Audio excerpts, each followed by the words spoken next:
Continuons avec l'enseignement que j'ai intitulé Les derniers jours. Un enseignement que j'ai commencé depuis le 6 novembre. Si tu es nouveau dans Kangoka, j'aimerais te demander de visiter la section des archives pour que tu écoutes l'enseignement dès son début. Vendredi dernier, je lisais dans 2 Timothée chapitre 4 verset 3. Lisons dans 2 Timothée chapitre 4 verset 3. Il est dit, « Il viendra un temps où les hommes ne supporteront pas la saine doctrine, ayant la démangeaison d'entendre des choses agréables, ils se donneront une foule de docteurs selon leurs propres désirs. » C'est ce que nous vivons aujourd'hui. On voit que beaucoup de gens ne supportent pas la saine doctrine. Quand tu parles de la repentance, quand tu parles de l'enfer, du ciel, les gens ne veulent pas entendre ça et ils commencent à te dire que c'est de l'intimidation. Mais c'était le message de Jésus. Aujourd'hui, les gens ont la démangeaison d'entendre des choses agréables. On veut écouter les bonnes choses. On veut écouter les bonnes prophéties. Les prophéties des gens, tu auras une voiture, tu auras un visa, tu auras un mari, tu vas être riche, tu vas faire le tour du monde. Ce sont des prophéties que les gens veulent entendre. Quand tu commences à donner des prophéties de correction, de repentance, de sanctification, on ne veut pas écouter ça. On dit que les gens se donneront une foule de docteurs selon leurs propres désirs. Quand tu donnes un message selon les désirs des gens, ils sont contents et tout le monde veut t'écouter. Et quand tu commences à parler de repentance, de la sanctification, tu es persécuté, on te traite de sataniste, d'illuminati, on dit n'importe quoi parce qu'on ne veut pas le message de la repentance. Le message de la repentance est combattu aujourd'hui. C'est pour cela que c'est rare sur les réseaux sociaux. On ne veut pas parler de la repentance. On ne veut pas parler du retour de Jésus. On ne veut pas préparer l'église à la venue de Jésus. Parce que la sanctification, c'est la condition d'entrer au ciel. La parole de Dieu dit que sans la sanctification, personne ne verra le Seigneur. Et ça, c'est la parole de Dieu. Je vous ai dit qu'aujourd'hui, on va commencer à parler de la prophétie. Dans la plupart des cas, la majorité des prophètes qui sont célèbres aujourd'hui, ce sont des prophètes qui prophétisent sur les désirs des gens. Leurs messages sont souvent les messages qui prophétisent la richesse, les voitures, les jets privés, les étages, le mari, les visas. Ce sont des prophéties qui sont populaires. Pourquoi est-ce que c'est populaire? Parce que c'est ce que les gens veulent entendre. Ils prophétisent selon leurs désirs. Mais quand tu commences à prophétiser les choses que les gens ne veulent pas entendre, tu deviens un ennemi et on commence à te persécuter. Comme je vous l'ai déjà annoncé, aujourd'hui, je vais commencer à vous parler de la prophétie et je veux que vous compreniez qu'il y a une différence entre la prophétie du Nouveau Testament et la prophétie de l'Ancien Testament. Je l'ai déjà dit dans Kangoka, mais il y a des nouveaux qui n'ont pas entendu ça. C'est pour cela que je vais le répéter. La prophétie dans l'Ancien Testament est très différente de la prophétie du Nouveau Testament parce que dans l'Ancien Testament, le peuple de Dieu était conduit par des prophètes et la loi. Il y avait la loi, il y avait les prophètes. Donc on écoutait ce que les prophètes disaient et on exécutait tout ce qu'ils disaient sans réfléchir. Parce que le prophète était le seul qui pouvait avoir la visitation du Saint-Esprit et parler de la part de Dieu. Et tout le peuple suivait. Si Samuel ou Élie prophétisaient quelque chose, le peuple de Dieu devait s'aligner et il savait qu'il devait suivre ce qu'Élie ou Élisée ou n'importe quel prophète disait à l'époque. Mais c'est différent de ce qui se passe aujourd'hui parce que dans le Nouveau Testament, la parole de Dieu dit que nous sommes conduits par le Saint-Esprit. Dans Romains chapitre 8 verset 14, il est dit que les enfants de Dieu sont conduits par le Saint-Esprit. Et c'est très différent. Aujourd'hui, le prophète a le Saint-Esprit et les chrétiens qui ne sont pas prophètes ont eux aussi le Saint-Esprit. Donc il a le Saint-Esprit et toi aussi tu as le Saint-Esprit. Ça veut dire que tu dois être capable de discerner. La parole de Dieu dit, ne méprisez pas les prophéties, mais examinez toutes choses. Et surtout, retenez ce qui est bon. Comment est-ce que tu peux retenir ce qui est bon si tu n'as pas la parole de Dieu? Tu dois avoir la parole de Dieu et tu as le Saint-Esprit. Le Saint-Esprit en toi doit confirmer que ce que le prophète dit est vrai. Mais cela ne veut pas dire qu'aujourd'hui il n'y a pas de prophètes. Il y a des prophètes bien sûr, mais dans le livre des Actes des Apôtres, on parle rarement des prophètes. On dit qu'il y avait des prophètes, on ne cite même pas les noms des prophètes, on a juste cité un nom d'un prophète du nom d'Agabus. C'est-à-dire il y avait des prophètes, mais les Actes des Apôtres s'appuient sur l'œuvre du Saint-Esprit. On voit bien que les apôtres étaient guidés non pas par les prophètes, mais par le Saint-Esprit. Oui, il y avait des prophètes. Dans l'église, il faut qu'il y ait des prophètes. La parole de Dieu dit que dans l'église, il y a 5 ministères. Il y a les enseignants, les pasteurs, les évangélistes, les apôtres et les prophètes. Donc les prophètes sont importants dans l'église aujourd'hui pour qu'il y ait de l'équilibre. Mais retenez que nous ne dépendons pas des prophètes. Ce n'est pas le prophète qui guide l'église, mais c'est le Saint-Esprit qui guide l'église. Et c'est ça la différence entre l'Ancien Testament et le Nouveau Testament. C'est ce que je vais continuer à parler demain si je suis le vœu. Je vous souhaite tous de passer une excellente journée. À demain si je suis le vœu.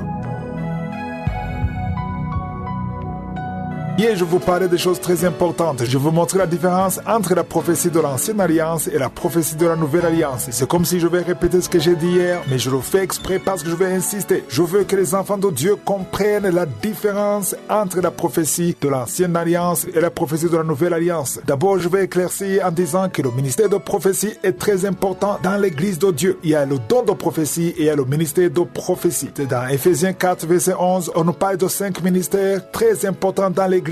Aujourd'hui, il y a très peu d'églises où on voit les 5 ministères. On dit que Dieu a donné les uns comme apôtres. Ça, c'est le premier ministère. Le deuxième, c'est les prophètes. Donc, dans l'église, il faut qu'il y ait des apôtres, il faut qu'il y ait des prophètes, il faut qu'il y ait des évangélistes, il faut qu'il y ait des pasteurs et des docteurs. Les docteurs, ce sont des enseignants. Donc, l'église qui est équilibrée, c'est une église qui a les 5 ministères. Dans chaque église, normalement, il devrait y avoir des prophètes. Les prophètes, ce sont des gens qui ont un don de prophétie et qui exercent dans l'église. Le problème est qu'aujourd'hui, les prophètes que nous voyons, ils ont le don de prophétie et ils exercent ce don de prophétie en dehors de l'église. Normalement, quand Dieu te donne le don de prophétie, ce n'est pas pour que le ministère soit exercé en dehors de l'église, mais normalement, ça doit être dans l'église. Parce que le verset 12 dit que ces 5 ministères sont donnés pour le perfectionnement des saints en vue de l'œuvre du ministère et de l'édification du corps de Christ. Donc, si tu es prophète, ce don de prophétie doit contribuer à l'édification du corps de Christ. Si tu es évangéliste, ça doit contribuer à l'édification du corps de Christ en vue de l'œuvre du ministère. C'est très important. Ici, on parle de 5 ministères. Même ceux qui ont le don de chanter, de louer, ça doit contribuer à l'œuvre du ministère et surtout à l'édification du corps de Christ. On ne parle pas des évangélistes, on ne parle pas des pasteurs et des prophètes. Mais aujourd'hui, je vais parler seulement de la prophétie parce que les enfants de Dieu aujourd'hui confondent l'ancienne alliance à la nouvelle alliance. Je vous ai dit que dans l'ancienne alliance, le peuple de Dieu était guidé par les prophètes. On suivait aveuglement les prophètes. Mais dans la nouvelle alliance, la parole de Dieu dit que nous sommes conduits par le Saint-Esprit. Romains 8, 14, on est conduit par le Saint-Esprit. Mais si vous lisez dans le livre des Actes des Apôtres, on parle surtout du Saint-Esprit. On ne parle pas de prophètes. Bien sûr, il y a des prophètes. On parle des prophètes. On a mentionné Agabus et on dit qu'il y avait des prophètes. Oui, il y avait des prophètes. Mais si vous lisez tous les chapitres de l'Acte des Apôtres, tout était centré sur le Saint-Esprit. C'est le Saint-Esprit qui guidait les apôtres. À ce moment, on dit que le Saint-Esprit les empêchait. Ils voulaient aller en Asie, mais le Saint-Esprit les empêche. Parce que c'est le Saint-Esprit qui sélectionnait même les serviteurs de Dieu. Il disait, mettez-moi à part Paul et Barnabas. Donc, c'est le Saint-Esprit qui sélectionnait, qui guidait, et on suivait le Saint-Esprit. C'était lui le guide. C'est ce qui est écrit dans Romains 8, 14. Les enfants de Dieu sont guidés par le Saint-Esprit. Et la différence entre l'ancienne alliance et la nouvelle alliance, c'est que dans la nouvelle alliance, la parole de Dieu nous demande de sélectionner, d'être sélectif. Il est dit dans 1 Thessaloniciens chapitre 5 verset 20 de ne pas mépriser les prophéties. Parce qu'il y a ceux qui méprisent les prophéties. Ils disent que nous sommes dans le Nouveau Testament, on n'a pas besoin d'être guidé par les prophéties, on est guidé par la parole, mais c'est pas vrai. La parole de Dieu dit, ne méprisez pas les prophéties. C'est écrit dans 1 Thessaloniciens 5 verset 20. Il faut pas mépriser les prophéties. Mais au verset 21, il est dit, mais examinez toutes choses,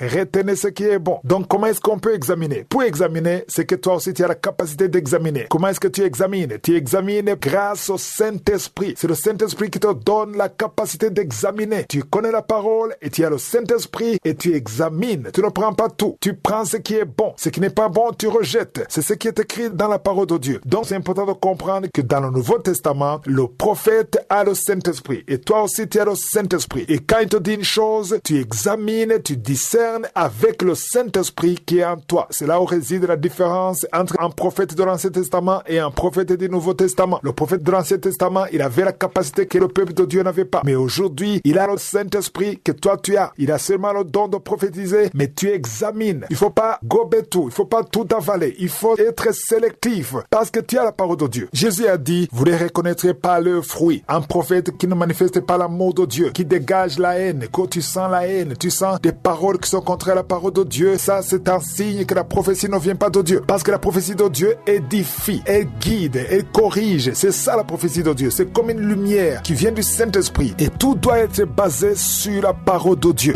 Car dans les derniers jours, il y a des choses qui font peur. Les faux prophètes arrivent à manipuler beaucoup de chrétiens. Ils donnent leur maison, ils donnent leur voiture, ils donnent leurs propriétés et ils le font croyant obéir à la prophétie. À ce moment, les gens ont tendance à prendre un prophète comme Dieu. Un prophète parle de la part de Dieu. Et si tu es né de nouveau, tu as le Saint-Esprit en toi, il faut avoir l'esprit de discernement. On a appris qu'il faut retenir ce qui est bon et et rejeter ce qui n'est pas bon. J'aimerais vous demander de vous réveiller et de comprendre que nous vivons dans une période où nous sommes conduits par le Saint-Esprit. J'insiste sur cela. Nous sommes conduits par le Saint-Esprit. Dans le Nouveau Testament, on n'est pas conduit par un prophète, mais nous sommes conduits par le Saint-Esprit. Le prophète qui prophétise, il a le même Saint-Esprit que celui qui est en toi. La seule différence, c'est que lui, il a un don de voir ce que toi, tu ne vois pas, mais il a le même Saint-Esprit. Et avec le Saint-Esprit que tu as la capacité de discerner. Il y a beaucoup de témoignages que nous avons entendus, des mariages qui se sont brisés. Il y a beaucoup de désordre dans l'église au nom de la prophétie. Quelqu'un te dit que tu as épousé la mauvaise femme, que Dieu te donne une autre femme, et tu acceptes parce que c'est un prophète. Et tu dis qu'il y a des prophéties qu'il a dit qui se sont réalisées, mais ça, ce n'est pas une preuve. Jésus nous a clairement dit qu'il ne faut pas tester le prophète par ses prophéties, mais il faut le tester par les fruits. C'est ça qui est important. Voilà pourquoi j'ai fait cet enseignement. Je veux que les enfants de Dieu apprennent comment discerner un vrai d'un faux et que c'est sur la base des fruits que tu peux discerner un vrai d'un faux. Je sais que cet enseignement va déranger certains d'entre vous, car chaque fois que j'enseigne sur les prophéties, sur les faux prophètes, je reçois souvent beaucoup de messages de menaces. Pourquoi? Parce que ceux qui font ça ont un autre objectif. Ils ont un autre agenda qui se cache derrière leur prophétie, derrière son ministère. Il y a quelque chose qui se cache. Mais cela n'est pas du tout étonnant, car Jésus avait déjà révélé que cela devait arriver, parce qu'il est écrit dans Matthieu 7, verset 15, que Jésus a dit, gardez-vous de faux prophètes. Si Jésus dit, gardez-vous de quelqu'un, c'est que cette personne est dangereuse. Comment est-ce que tu peux te garder de quelqu'un qui n'est pas dangereux? Parce que au verset 15, Matthieu 7, verset 15, il dit, gardez-vous des faux prophètes. Ils viennent à vous en vêtements de brebis, mais au-dedans, ce sont des loups ravisseurs. Autrement dit, ils font semblant d'être des vrais, alors que ce sont des faux. C'est comme un faux billet de $. Tu prends un billet de $100, croyant que c'est un vrai, parce qu'il ressemble au vrai, mais c'est un faux. C'est au verset 16 où Jésus dit, vous les reconnaîtrez à leurs fruits. C'est ça qui est important. Il faut savoir qu'on peut seulement les reconnaître à leurs fruits. Les faux prophètes ne viennent pas comme de mauvaises personnes. Ils ne parlent pas de Satan. Ils ne parlent pas des démons. Ils parlent de Dieu. Parfois, ils parlent de Jésus. Et souvent, quand ils te prêchent, ils lisent dans la même Bible que la tienne. C'est là où c'est dangereux. Il faut faire attention. Leur identité est révélée après que tu t'es approché d'eux. C'est là où tu découvriras les fruits. Comment est-ce que tu sauras leur identité? Jésus a donné des signes pour les connaître, et il faut savoir qu'il y a beaucoup de signes qui peuvent montrer qu'un prophète est un vrai ou un faux. Mais je vous ai donné 4 signes qui ne trompent pas. Le premier signe est que la prophétie doit s'appuyer sur la parole de Dieu. À chaque fois que tu entendras une prophétie qui est contraire à la parole de Dieu, sache que cette prophétie est fausse. Tu n'as pas réfléchi longtemps sur ça. Si la prophétie dit le contraire de ce que la parole de Dieu dit, c'est une fausse prophétie. Mais comment est-ce que tu le sauras? Il faut lire la parole de Dieu. Les enfants de Dieu n'aiment pas lire la parole de Dieu. Si tu ne lis pas la parole de Dieu, tu ne sauras pas discerner les vraies des fausses prophéties. Il faut lire la parole de Dieu. C'est pour cela que j'enseigne beaucoup sur la parole de Dieu. On étudie beaucoup de livres de la Bible dans Kangoka. Si tu es nouveau dans l'émission, va dans les archives et tape les livres qui sont précédents et tu verras ces livres. C'est difficile de savoir une prophétie qui est vraie ou qui est fausse si tu ne connais pas la parole de Dieu. Dans Ephésiens 6, verset 17, on décrit la parole de Dieu comme une épée. Donc la parole de Dieu peut être une épée. Deuxièmement, un vrai prophète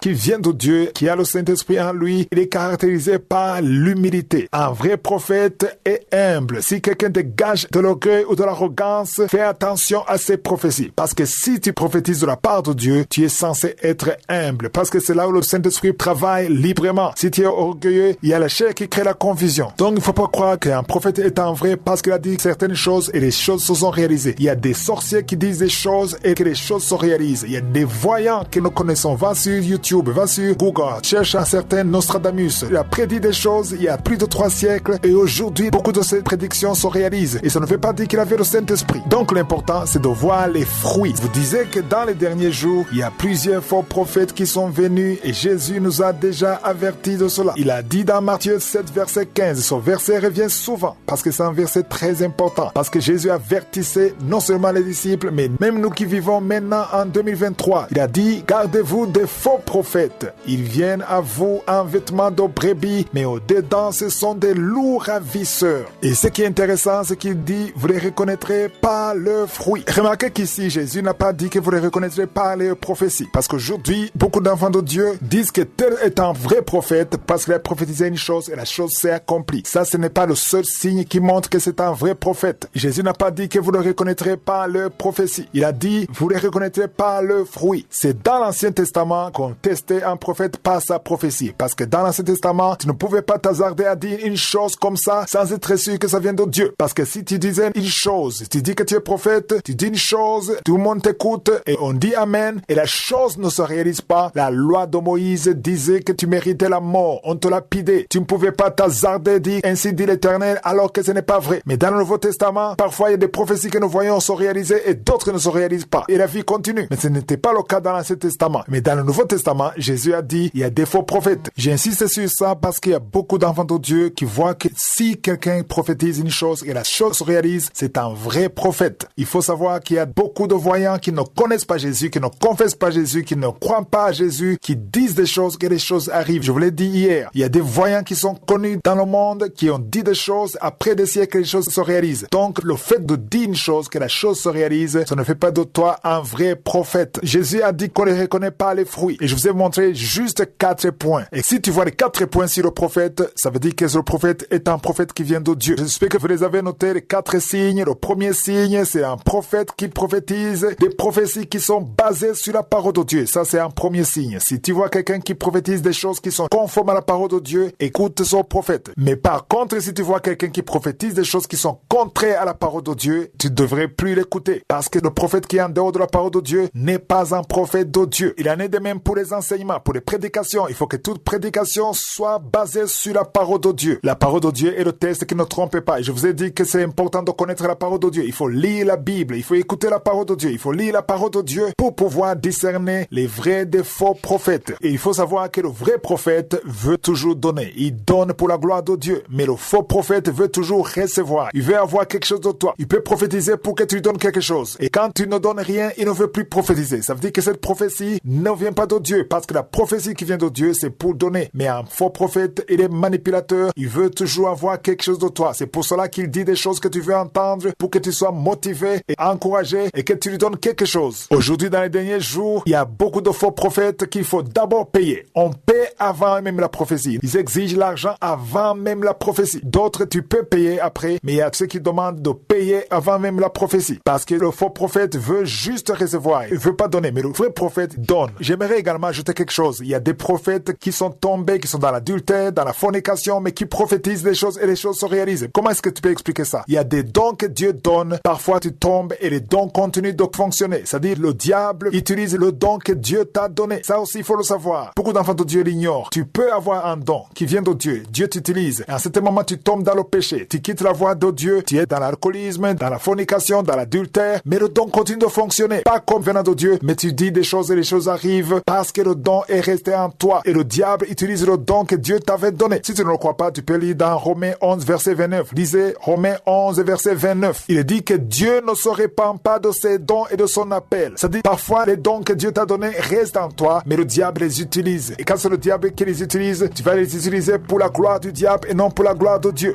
Je vous ai dit qu'un prophète n'est pas reconnu parce qu'il y a certaines choses qu'il dit et que les choses arrivent. Là, je reviens toujours sur ça. Quand quelqu'un dit une chose, que la chose s'accomplit, ça ne veut pas dire que c'est un vrai prophète. Oui, il a dit une chose, la chose s'est accomplie, mais ce n'est pas ça qui montre que c'est un vrai prophète. Je vous ai dit qu'il y a des gens qui ne croient pas du tout en Jésus, qui sont des pécheurs, qui sont dans la puissance magique, la puissance du diable, mais qui disent des choses et que les choses s'accomplissent. Ce sont des voyants et certains sont très connus même dans le monde. Donc la prédiction ne veut pas dire que c'est un vrai prophète. Jésus n'a pas parlé de la prédiction, Jésus a parlé des fruits. Il y a des fruits qui prouvent qu'un prophète vient de Dieu. Et il y a beaucoup de signes qui montrent qu'un prophète vient de Dieu. Et je vous ai parlé de 4 signes. La parole de Dieu, l'humilité, la vie de prière et la délivrance et la liberté par rapport à l'argent. Un vrai prophète, vous le connaîtrez par ces 4 points. Si vous voyez ces 4 signes, ça veut dire que c'est un vrai prophète. Le premier point, et c'est le plus important, vous le jugez par la parole de Dieu. C'est-à-dire que toutes les prophéties doivent être conformes à la parole de Dieu. Et comment est-ce qu'on le saura? Il faut lire la parole de Dieu. Il faut lire la Bible. Lisez vos Bibles. Écrivez les versets que je vous donne dans Kangoka. C'est très important de connaître la parole de Dieu parce que si vous ne connaissez pas la parole de Dieu, ça sera difficile de discerner un vrai d'un faux prophète. Vous qui êtes abonnés sur des chaînes YouTube, vous écoutez les enseignements, mais il faut être capable de discerner la vérité sur base de la parole de Dieu. C'est la parole de Dieu qui nous donne la lumière. Dans beaucoup d'États, il y a ce qu'on appelle la Constitution. Chaque État est construit sur la Constitution. Toi qui m'écoutes, dans ton pays, il y a une Constitution. Donc toutes les lois sont basées sur la Constitution du pays. Et nous nous qui croyons, notre constitution, c'est la parole de Dieu. La parole de Dieu, c'est la constitution. Donc, tout ce que le prophète dira doit être conforme à la parole de Dieu. Et le deuxième point, et c'est également un point très important, c'est l'humilité. Comment est-ce que vous verrez qu'un prophète vient de Dieu? C'est un prophète qui est humble. Aujourd'hui, il y a des prophètes qui font des miracles, qui prédisent des choses, que les choses arrivent, mais ils sont très orgueilleux. On voit l'orgueil, on voit l'arrogance. On n'a pas besoin de chercher, c'est clair, c'est visible. Tout ce qu'il dit, il parle de lui. Il cite son nom, il dit, j'ai fait ça, amenez-moi tel,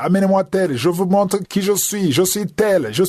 Il veut être lui-même. Il ne parle pas de Jésus, il ne parle pas de la gloire de Dieu, mais il ne parle que de sa gloire. Ça, c'est un faux prophète. Un prophète qui n'a pas l'humilité est un faux prophète, parce que la parole de Dieu dit clairement dans Proverbe 18, verset 12, « Avant la ruine, le cœur de l'homme s'élève, mais l'humilité précède la gloire. » Si tu as la gloire et que tu es orgueilleux, ça dit que tu n'as pas le fruit d'un vrai prophète, parce qu'un vrai prophète doit être humble. Et ceci ne s'applique pas seulement aux prophètes, mais même aux serviteurs de Dieu. Les serviteurs de Dieu qui m'écoutez, soyez humbles, parce que c'est à travers l'humilité que Dieu va agir. Les dons de Dieu sont manifestés à travers l'humilité. L'orgueil ouvre la porte au diable, mais l'humilité ouvre la porte au Saint-Esprit. Je le répète, l'orgueil ouvre la porte au diable, mais l'humilité ouvre la porte au Saint-Esprit. Soyez donc prudents, ne vous contentez pas des prédictions qui arrivent, mais vérifiez les fruits, parce que Jésus a parlé des fruits. Vous les reconnaîtrez par le fruit. Jésus a dit une autre chose très importante dans Matthieu 24, verset 11. Matthieu chapitre 24, verset 11. Jésus a dit, plusieurs faux prophètes s'élèveront et ils séduiront beaucoup de gens. Pas peu de gens, mais beaucoup de gens. Il y aura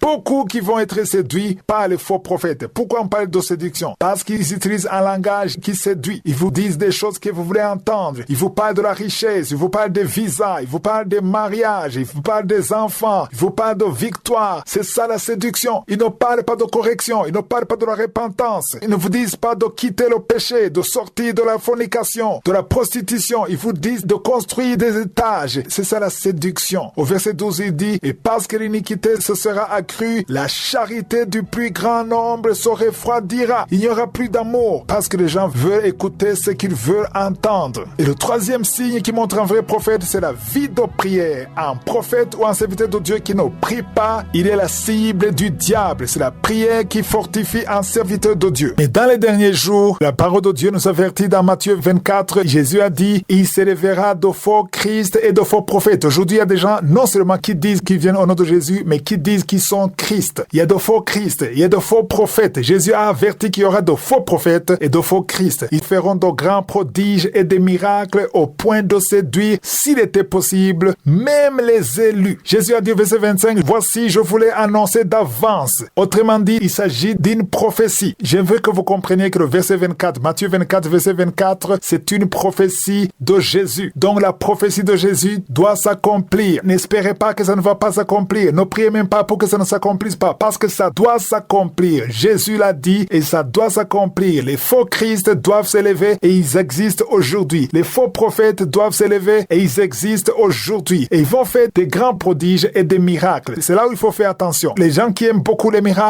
miracles ne sont pas la preuve qu'un serviteur de Dieu est utilisé par Dieu. Parce que les faux prophètes aussi font des miracles. Les faux prophètes aussi font de grands prodiges. Et ceux qui ignorent ce verset, ceux qui n'ont pas encore lu Matthieu 24, 24, ils vont suivre. Ils vont le suivre. Ils vont croire qu'ils sont vrais parce qu'ils ont fait des miracles. Ils se disent, comment est-ce qu'ils peuvent prier pour quelqu'un qui est malade d'un cancer et que la personne soit guérie s'il n'est pas de Dieu? Je vous dis qu'il y a des religions qui ne croient pas en Jésus et dans la région asiatique qui ont ce pouvoir et qui guérissent les malades sans passer par le nom de Jésus. Les miracles, je le répète, les miracles ne sont pas le signe qu'un serviteur est de Dieu. Je vous ai montré 4 signes. C'est très important. Le premier signe, le prédicateur ou le prophète doit enseigner ce qui est conforme à la parole de Dieu. Il faut le tester sur la parole de Dieu. Ça, c'est le premier signe. Si tout ce qu'il dit est conforme à la parole de Dieu, ça, c'est un signe. Le deuxième signe, c'est l'humilité. C'est important de le savoir. On peut voir quelqu'un qui est orgueilleux par son langage, par son comportement. Celui qui est humble, il reconnaît que tout vient de Jésus, qu'il ne peut rien sans Jésus. Le comportement, l'acte montre qu'il est humble. Le troisième signe, c'est la vie de prière. Un serviteur de Dieu, un prophète qui ne prie pas, qui ne veut pas la prière, qui n'aime pas la prière, ça c'est un signe dangereux qui montre qu'il n'est pas de Dieu ou qu'il est utilisé par la chair. Le quatrième signe, c'est qu'il donne gratuitement sans exiger de l'argent. Il dit,